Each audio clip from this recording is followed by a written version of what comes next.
One day, a 72-year-old war veteran friend of Mr. G's came to the Barber school.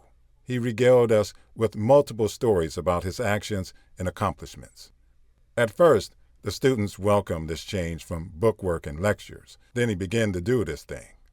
The vet would speak of his accomplishment, then say, "Where were you?" he asked. "Where were you when?" The point was that he was doing things before we were old enough to. In some cases, he was doing things before we were even born. The conversation went on like this for a while, but eventually Mr. G and his friend walked away.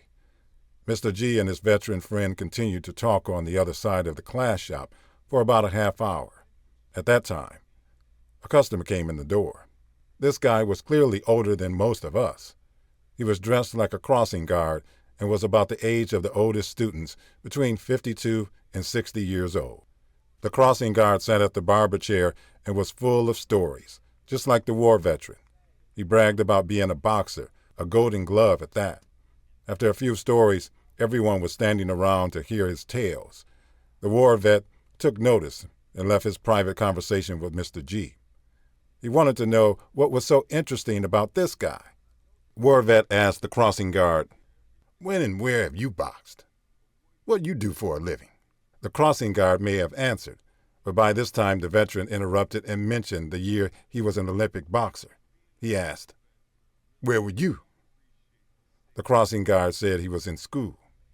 "I wish they had a ring. All we need is a ring with some gloves," the vet said while putting up his hands as if to fight. The crossing guard jumped out of the barber chair, shuffled his feet like Muhammad Ali, and slapped the veteran hard enough to make his dentures cling. The war hero became enraged, and he swung a closed fist in the direction of the crossing guard.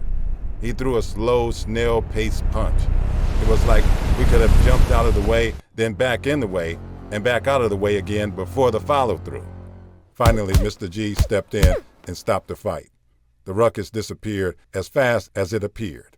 We enjoyed the action and could not wait to tell Clarence what had happened.